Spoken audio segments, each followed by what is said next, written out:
Hello, আসসালামু আলাইকুম। কাছে কিংবা দূরে যে যেখান থেকে আমার ভিডিওটি দেখছেন, আশা করছি সবাই অনেক ভালো আছেন এবং সুস্থ আছেন।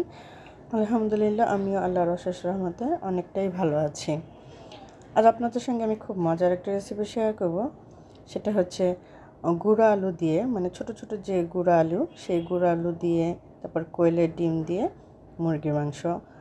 তো প্রথমেই আমি সেগুলো সিদ্ধ করে নিয়ে খোসা ছাড়িয়ে নিলাম। তারপরে আমি চিকেনগুলোকে খুব ভালো করে কেটে ধুয়ে পরিষ্কার করে পানি ছড়িয়ে নিয়ে আমি তেলে ভেজে নিলাম। আমি এখানে কোনো প্রকার মশলাই অ্যাড করিনি, শুধুমাত্র জাস্ট কেটে ধুয়ে পরিষ্কার করে পানি ছড়িয়ে আমি তেলে ভেজে নিলাম।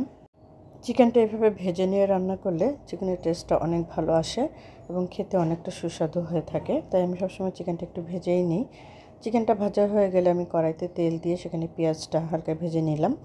পেঁয়াজটা ভেজে নিয়ে আমি সেখানে গরম মশলাগুলো অ্যাড করে দিলাম, যেমন এলাচ, দারচিনি, লং, তেজপাতা দিয়ে আমি একটু সামান্য ভেজে নিয়ে আমি এখানে অ্যাড করে দিলাম আদা রসুন বাটা এবং শুকনো উপকরণ যেমন হলুদ, মরিচ, জিরা, ধনিয়া গুঁড়ো দিয়ে একটু সামান্য তেলে ভেজে নিয়ে এমনভাবে ভাজতে হবে যেন পুড়ে না যায়। তাই সামান্য পরিমাণে একটু ভেজে নিয়ে তারপরে এর সঙ্গে অ্যাড করে দিতে হবে সামান্য পানি, যাতে মশলাটা পুড়ে না যায় এবং খুব সুন্দরভাবে কষানো হয়। পানিটা যখন অ্যাড করা হবে, আমি তখন খুব ভালো করে মশলাটাকে কষিয়ে নেব। মশলাটা যখন একদম কষানো হয়ে যাবে এবং তেল উপরে চলে আসবে, সেই পর্যায়ে আমি এর সঙ্গে অ্যাড করে দেব সেই ভেজে রাখা মুরগির মাংসগুলো। আর এই মুরগির মাংস যখন অ্যাড করব, তখন এই মশলার সঙ্গে মুরগির মাংসটাকে আমি খুব ভালোভাবে কষিয়ে নেব।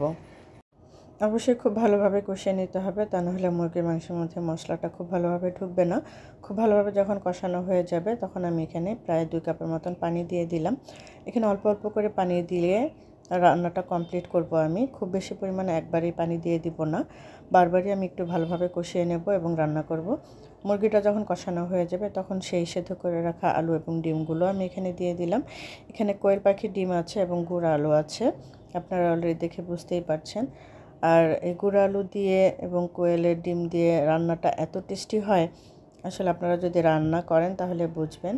খুবই ভালো লাগে আমার কাছে এই রান্নাটা।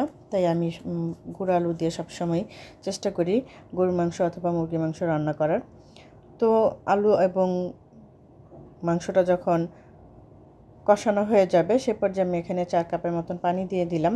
ঝোলটা আপনাদের নিজেদের ইচ্ছা মতন, যে কে কতটুকু রাখবেন সেই অনুযায়ী ঝোল দিয়ে দেবেন।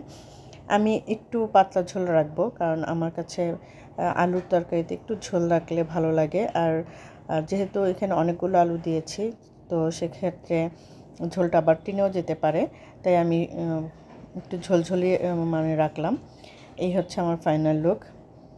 আশা করছি আপনাদের কাছে রেসিপিটি ভালো লেগেছে। যদি ভালো লেগে থাকে তাহলে অবশ্যই লাইক, কমেন্ট, শেয়ার করে আমাকে সাপোর্ট করবেন। আজ এখানে শেষ করছি। সবাই ভালো থাকবেন এবং সুস্থ থাকবেন। আসসালাম।